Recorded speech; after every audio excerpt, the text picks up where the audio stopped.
Let me ask you a yes or no question. Have you ever looked at your bank account and then thought to yourself, I really need to start saving money? So then you sit down and you make this awesome budget and you stick to it for like 18 days. Yeah, same girl. I can totally relate to this. I cannot tell you how many unsuccessful budgets I had that I just could not stick to before I finally found the recipe for success when it comes to creating a budget that you can stick with. Today I'm going to share that recipe with you and the 7 steps that it takes to create a successful budget. This recipe for a successful budget is what I used to finally create a true budget that I could stick with. It's not only helped me save thousands, but pay off thousands and thousands in debt. And I know that if you follow it closely, it'll help you as well. Step number 1 is to decide how much you make every single month. This might seem like a really simple step, but it's important to look at how much you make every single month after taxes. If you have just a basic 9-to-5 job, this is going to be pretty simple for you. If you have a couple streams of income, maybe you have a side hustle like I do, or you do some freelance work on the side,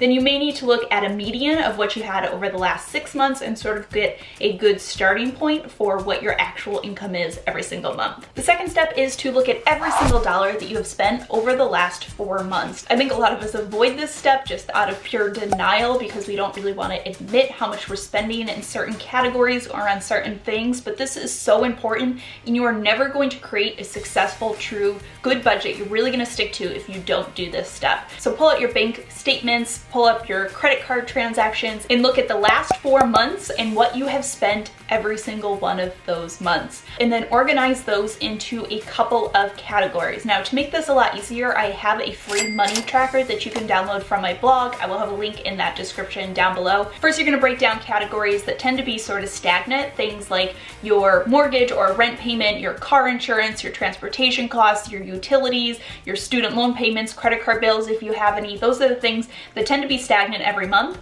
And then you're going to look at categories that really can change every month, and these tend to be the ones that are really going to help you in your budget. So you're going to look at things like how much you're spending on groceries every single month, how much are you spending on eating out. Then there's going to be other personal categories. These will sort of vary depending on you and yourself. You really want to break down your spending so you know where every single dollar went. If you spent $200 at the pharmacy in December, but you spent $100 on maybe prescription medications and $100 on makeup and toiletries, then you want to split those into 2 categories because it's totally different things. This step is probably the most tedious, but it's also the most eye-opening and enlightening because it'll really shed light on where every single one of your dollars have been going. All right, step number 3 is to examine that spending. If you've been living without a budget for a long time, this is probably going to be a pretty eye-opening experience. You might be surprised how much money you're spending on certain categories such as eating out or buying clothes, or maybe how much money you're spending on your car every month once you add up all of the transportation costs.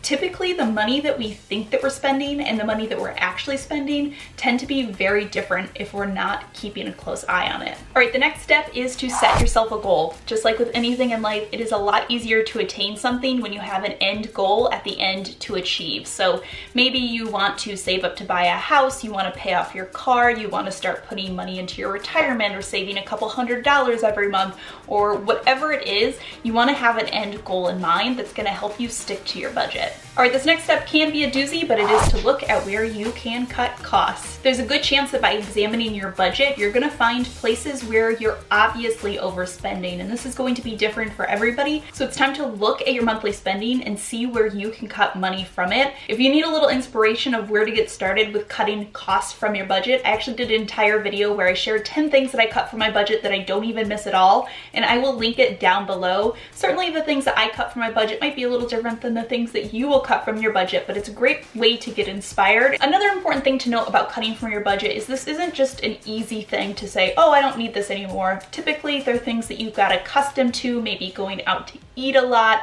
or whatever it is. And this is why the prior step of setting a goal is really important, because it's going to help you keep your eye on the prize and stick to your budget. And that's also why this next step of take it slow and make it attainable is so important. You don't want to give yourself unrealistic goals. So maybe you notice you're spending a lot of money at coffee shops every single month, so you decide that next month you want to cut that by 20%, the next month you want to cut it by another 20%, and ideally your goal is to get it to half of what you're spending now. It's important that you don't overestimate how much you're going to cut from your budget. If right now you're going out to eat too much, you don't want to say, I'm never going to go out to eat anymore, because it's not attainable. You want to give yourself small steps so that you can be successful at them and start to feel really confident with your budget. That's going to help you stick to it. My final step, of course, is to stick with it. If you just stick with it, you're going to start seeing success in very little time for your goals.